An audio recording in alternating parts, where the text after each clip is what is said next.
serve God's people out of love for Jesus. और परमेश्वर के लोगों की भी सेवा करो। In John 21:17, the third time he said to Simon Peter, Simon, son of John, do you love me? यूहन्ना 21 अध्याय और 17 वचन में लिखा है कि शिमोन यूहन्ना के पुत्र, क्या तू मुझसे प्रेम करता है? And Peter got hurt. और उसको बुरी लगी वो बात। He asked him, Lord, you know all things. You know that I love you. उसने कहा कि प्रभु आप जानते हैं कि मैं आपसे प्रेम करता हूँ। And Jesus says, now feed my sheep. और उसने कहा कि अगर तू मुझसे प्रेम करता है मेरी भेड़ों को चरा। So you're getting these three things? क्या आपको समझ में आए तीन Spend बातें? quality time with Jesus. परमेश्वर के साथ अच्छा समय बिताना, Obey his commands. उसकी आज्ञाओं का पालन And करना serve God's people. और परमेश्वर के लोगों की सेवा करना। So I want to ask you a question in मैं closing. आपको बंद करने से पहले एक सवाल पूछना चाहता हूँ। Have you retained your first love? क्या आपने अपना पहला सा प्रेम बना के रखा है? Are there things in your relationships with other people that you have not settled? क्या ऐसी बातें हैं जो आपकी दूसरों के साथ रिश्ते में आपकी गड़बड़ी है जो So I आपने want ठीक you नहीं all की? to shut your eyes. मैं चाहता हूँ कि आप सब लोग आंखों को बंद करें। Shut your eyes completely. Don't open it. Don't look around. पूरी रीति से आंखों को बंद करें, कोई भी इधर उधर नहीं देखेगा। Finish your writing and then shut your eyes.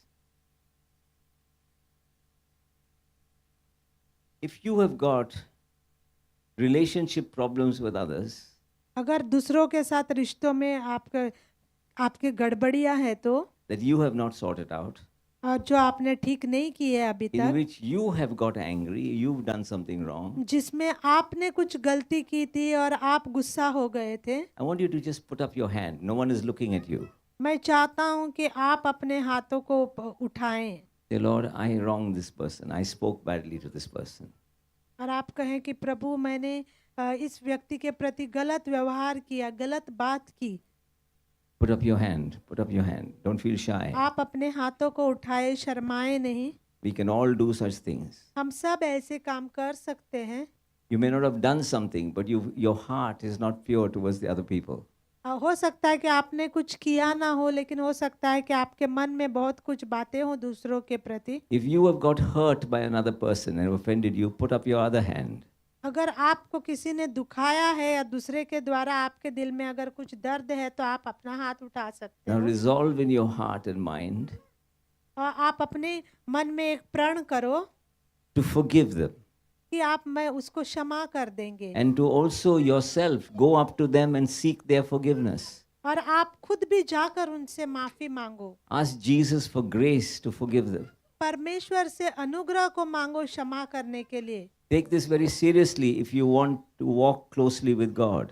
इस बात को आप बहुत गंभीरता से लो अगर आप परमेश्वर के साथ चलना चाहते And हो। I'm going to keep your hands up. I'm going to pray for you. आप अपने हाथों को ऊपर उठा के रखो, मैं आपके लिए Come, प्रार्थना Holy करूंगा। Spirit, and let your grace be upon them right now. Come, Holy Spirit, and touch them in their innermost being. Some of you are really hurting. Translate that. Some of you are really hurting. कुछ लोगों के अंदर बहुत ही दर्द है And you don't know whom to talk to. और वो नहीं जानते कि हमें इसके बारे में किससे बात करनी है। Ask God to help you.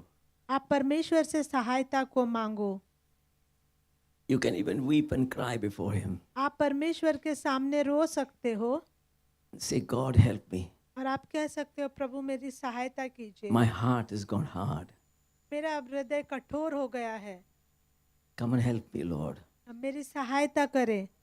And decide that you're going to talk to that person और निर्णय ले कि मैं जाकर उस व्यक्ति से बात करूंगा for which you require grace. और उसके लिए आपको अनुग्रह की जरूरत है। Say, God, please come and help me. आप परमेश्वर से सहायता को मांगो। Can be someone very close to you in the family. हो सकता है कि वो व्यक्ति आपके बहुत नजदीकी का हो। Sort it out. And I think as you sort that out, और मैं सोचता हूँ कि जब आप इन बातों को सही करोगे, notice something. The presence of God comes down into your heart. आप देखोगे कि परमेश्वर की उपस्थिति आपके हृदय में उतर आएगी। Lord, bless them, I pray, with your presence. Don't take your candlestick away from them.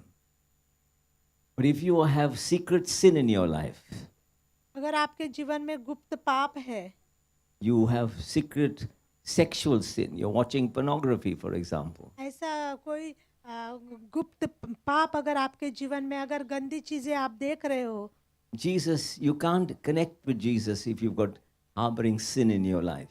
अगर पाप आपके जीवन में है तो आप प्रभु से नहीं जुड़ सकते. Sin separates us from God. पाप हमें परमेश्वर से दूर कर देता है. Then repent today. आज आप पश्चाताप करो. Say, God, please forgive me. आप परमेश्वर से क्षमा मांगो. And know that if you confess your sins, He is faithful and just to forgive you and to cleanse you from all unrighteousness. और ये बात आप जान लो कि अगर आप पश्चाताप करते हो तो परमेश्वर न्यायी और धर्मी है आपको क्षमा करने के लिए. Holy Spirit, पवित्र आत्मा come and wash over this congregation. इस कलीसिया के ऊपर आके इनको शुद्ध कीजिए. Wash over them, Lord Jesus.